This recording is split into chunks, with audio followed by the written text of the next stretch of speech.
بسم اللہ الرحمن الرحیم اللہم صلی علی محمد وعلی آل محمد۔ آج میں ایک انٹرویو دیکھا میں نے یوٹیوب پر، سوشل میڈیا پر۔ وہ اینکر ہیں ایک بڑے مشہور، ریحان صاحب۔ ان کا بڑا دلچسپ ہوتے ہیں، ان کے ایک دو انٹرویوز پہلے بھی بہت سارے اسکالرس کے ساتھ اور بہت سارے معروف شخصیات کے ساتھ میں نے دیکھے۔ محمد علی مرزا کے ساتھ بھی، محمد علی مرزا صاحب کے ساتھ بھی دیکھے، جی بالکل۔ تو آج میں نے دیکھا وہ ایک ان کے ہاں انہوں نے مدعو کیا ہوا تھا، اپنے ہاں ایک پیر صاحب ہیں، سلطان باہو کے چشم و چراغ ہے، گھرانے کے تعلق رکھتے ہیں، کسی سے تعلق رکھتے ہیں۔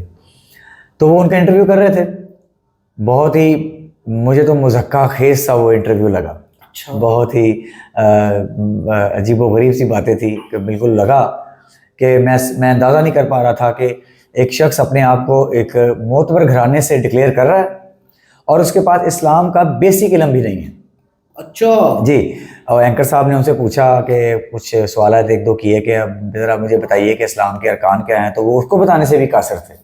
اچھا، تو ریحان صاحب نے کہا کہ آپ خود کو پیر کہلواتے ہیں، تو وہ آپ مطلب کیسے یہ بات کر رہے ہیں کہ آپ کو یہ تو بیسک ارکان نہیں پتہ اسلام کے؟ تو وہ آئے بائیں شائیں بائیں کر رہے تھے، اور وہاں پہ آڈینس بھی بیٹھی تھی اور وہ بھی ہنس رہے تھے سب، اور میں دیکھا بھی ہنس رہا تھا، لیکن وہ بار بار ایک ہی بات پر ذکر کر رہے تھے، جی آپ کو ہماری نسبت جو ہے، نسبت کو مانتے ہیں بھائی؟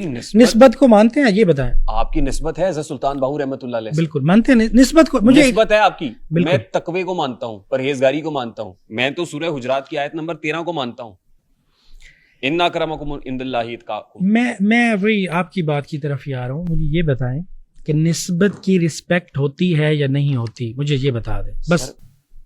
وہ نسبت جو ہے وہ ہماری فلانے گھرانے سے ہے، ہم فلانے گھرانے سے ہیں اور ہم سلطان باہو کے گھرانے سے ہیں، نسبت ہے۔ تو اینکر سوال کر رہے تھے کہ نہیں، ہمیں نسبت سے غرض نہیں، نسبت تو ایک مطلب ایک ڈکلیئرڈ بات ہے کہ آپ جس گھر سے پیدا ہوئے اس کے نسب و نسب چلا، آپ کے اندر جو خون چل رہا ہے وہ آپ کے دادا پردادا جو بھی ہوں، لیکن کیا اسلامی ارکان سے آپ کے دادا اور پردادا بھی بری ذمہ ہیں؟ اگر وہ نہیں تھے تو پھر آپ کیسے ہو سکتے ہیں خود کو پیر کہلوا رہے ہیں آپ؟ اچھا، تو وہ جناب انہوں نے یعنی کہ اس کا دعویٰ ہے کہ وہ پیر ہے؟ جی جناب بالکل، اور اس کو ارکان نہیں آ رہے، ارکان نہیں پتہ، اس کو اسلام کے ارکان کا نہیں پتہ۔ جتنا کہ میں گناہ گار سا آدمی ہوں، الحمدللہ اسلام کے متعلق اور اپنے آپ کو مسلمان کہلوانے کے مطابق تھوڑا بہت ہم بھی علم رکھتے ہیں، اور کہہ سکتے ہیں کہ اچھا اور برے کی ہمیں بھی تمیز ہے۔ تو جناب وہ آئیں بائیں شائیں بائیں کیے جا رہے ہیں ان کے سوالوں پر۔ پھر انہوں نے ایک سوال کیا کہ دیکھیں جی، آپ خود کو پیر کہلواتے ہیں تو آپ لوگوں سے بیعت کس طرح لیتے ہیں؟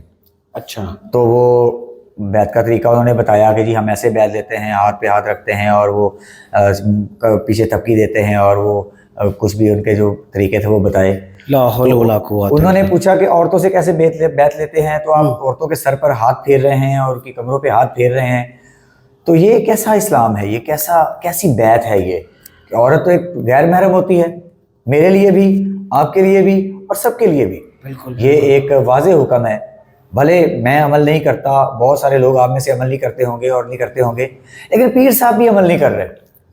پیر صاحب بھی اسی لائن میں لگے ہوئے ہیں جس لائن میں ہم لگے ہوئے ہیں، تو مجھ میں اور پیر میں فرق کیا رہ گیا؟ پہلی بات تو یہ آپ یہ سوچیں کہ آپ میں اور پیر میں کیا فرق رہ گیا۔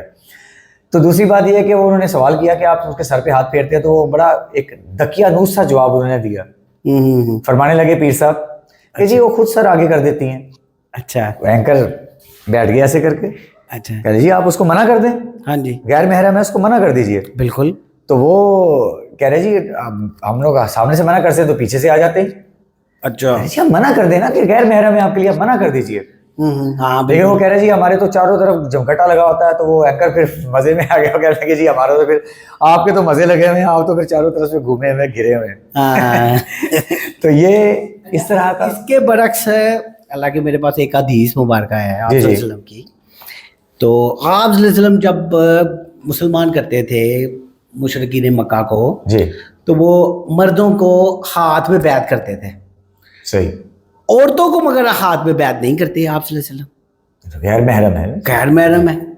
اچھا دیکھو، عام بندے کا بھی یہ مائنڈ میں آتی ہے یہ بات کہ جب وہ سیدوں کے سردار سید صلی اللہ علیہ وسلم،